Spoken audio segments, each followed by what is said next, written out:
Today I'm going to be talking about Rabbit Proof Fence by Doris Pilkington Gamera and the historical and cultural context that shaped the book. This text tells the true story of three Aboriginal girls, Molly, Daisy, and Gracie, who were taken from their families by the Australian government in 1931 to a settlement far from home. What makes this story so powerful is that it's not just one moment or one family. It represents a much larger system of policies that aimed to control the Aboriginal people and erase their culture. By understanding the history behind the book, we can better understand why these events happened and why Rabbit Proof Fence is still important today. Rabbit Proof Fence is based on real events and Indigenous oral history. Doris Pilkington wrote the book using the memories and experiences of her mother, Molly, who was one of the girls taken. The story begins in Jigalong, where the girls live with their family and community. This life is suddenly disrupted when officials arrive and remove them without warning. The girls are sent to Moore River Native Settlement, where they are expected to forget their language and culture. Not long after arriving, Molly decides that they are going home, and she leads the girls on a long and dangerous journey by following the rabbit-proof fence, which becomes a symbol of survival and resistance. In the early 1990s or 1900s, the Australian government believed that Aboriginal people needed to be supervised and controlled. Officials viewed the Aboriginal culture as backward and believed that the Indigenous people should eventually be absorbed into white society. These beliefs were influenced by racial theories and eugenics, which ranked the races and claimed that white culture was superior. Government officials believed that removing the Aboriginal children from their families would solve what they would call the Aboriginal problem. This historical context explains how the events in the Rabbit-Proof Fence were not random acts, but the results of structured government policies. A significant quote that was that I looked at via my research in The Empire of Illusions is eugenic thinking shaped how Aboriginal people were supervised and controlled. This quote means that the eugenic beliefs influenced how the government controlled Aboriginal people in everyday life. Officials believed that the Aboriginal people needed supervision, which justified strict rules about where they lived, how children were raised, and how they were allowed to see or learn. This idea is explained in the Empire Illusions text, which showed how eugenic thinking shaped policies of surveillance and control.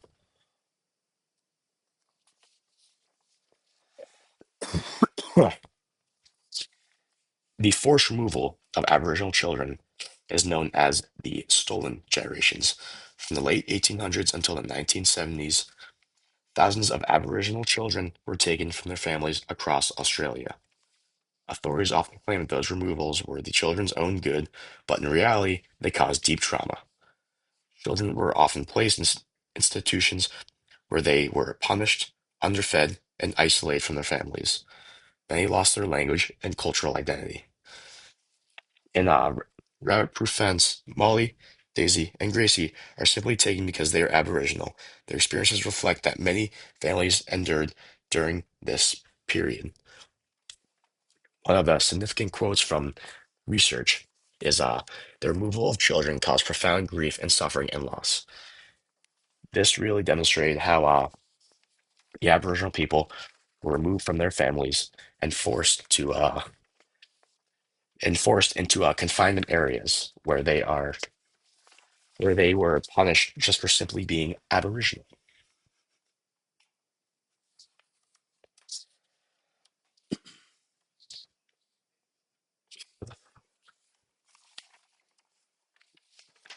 A.O. Neville was the chief protector of the Aboriginals in Western Australia and played a major role in enforcing assimilation policies. Neville believed that the Aboriginal people needed strict control and believed that mixed race children could be absorbed into white society over time. He viewed child removal as necessary and justified, even though it caused immense suffering. In rabbit-proof fence, Naville represents the mindset of the government, one that believed it had the authority to decide the future of Aboriginal children without consent. Another significant quote from readings is country is a fundamental component of Aboriginal people's well-being. This quote means that land or country is not just a place for Aboriginal people, but a core part of who they are and how they stay healthy. Their well-being depends on maintaining a connection to their land via their culture, family, and spirituality, and responsibility to care for it. When people are separated from their country, their sense of identity and balance is harmed, which helps explain the trauma shown in rabbit-proof fence.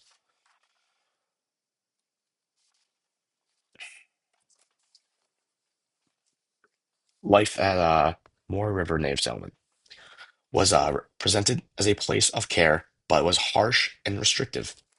Children were not allowed to speak their language or practice their culture. Food was limited, and punishment was very common.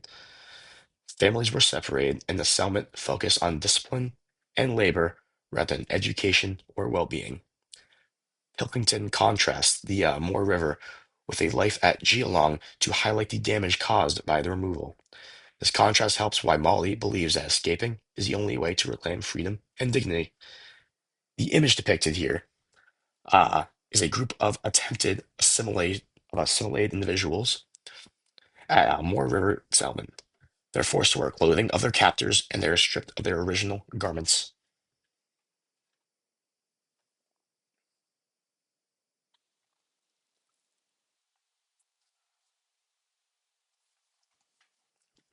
The rabbit-proof fence was originally built by the Australian government as a way to control the land.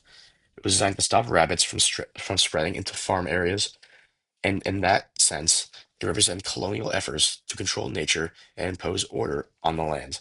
The fence was part of a much larger system where government believed it had the right to manage land, animals, and people. In rabbit-proof fence, the same structure takes on a completely different meaning. Instead of being a symbol of control, it becomes a tool for survival and freedom. Molly realizes that if they follow the fence, it will lead them all the way back home to Geelong. She famously believes that the fence will take us home. From that moment on, the fence becomes a guide rather than a barrier. This reversal is important because it shows the Aboriginal resistance in a very quiet, however powerful way. The girls don't destroy the fence or fight it directly. Instead, they reclaim it and use it for their own purpose. A structure created by the colonial system to control land ends up helping the girls escape their captors.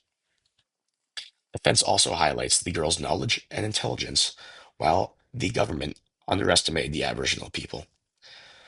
Molly understands how to use the landscape to survive. This shows that even within a system of controls, Aboriginal people found a way to resist, adapt, and reclaim their own identity. The image is This image is of the rabbit-proof fence that the girls would have had to walk along during their arduous journey back home. As depicted in the picture, it is a very vast, barren area of the land that they would have to walk through in order to see their parents again.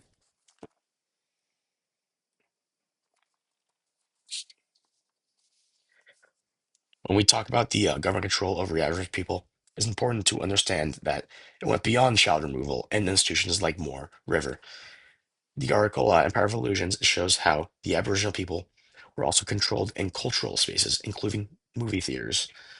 During the early 20th century, officials believed that the Aboriginal audiences needed supervision, even though when watching films, movies were censored or restricted because authorities feared that the Aboriginal viewers might question colonial authority or be influenced in ways they couldn't control. This shows that the government regulation reached into everyday life, not just education or housing. What's important is that this censorship was based on the same racist and eugenic ideas that justified child removal. Aboriginal people were viewed as needing constant guidance and oversight. This helps explain how taking children from their families was seen as acceptable by the government. Looking at cultural control alongside the rabbit-proof fence, helps us see how widespread the system was. Control wasn't limited to one policy, it shaped nearly every part of the Aboriginal life. The quote McGregor distinguishes Cook's brand of eugenics by the term absorptionism, crudely known in the North as the fuck 'em white policy. This quote explains a type of eugenics called absorptionism, which was the belief that Aboriginal people could be gradually absorbed into white society through assimilation and reproduction. The goal was not to support the Aboriginal culture, but to eliminate over time by by breaking family and community connections. The crude language shows how dehumanizing these policies were, and helps explain why the Aboriginal children were targeted for removal, as seen in the rabbit-proof fence.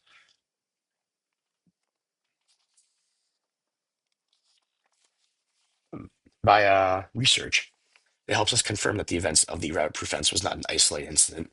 Anne-Marie Payne's article explains that the Aboriginal child removal was part of a larger, organized system of colonial control.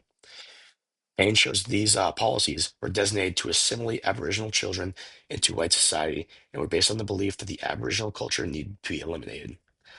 This helps explain why children were moved so constantly across Australia and for such a long period of time.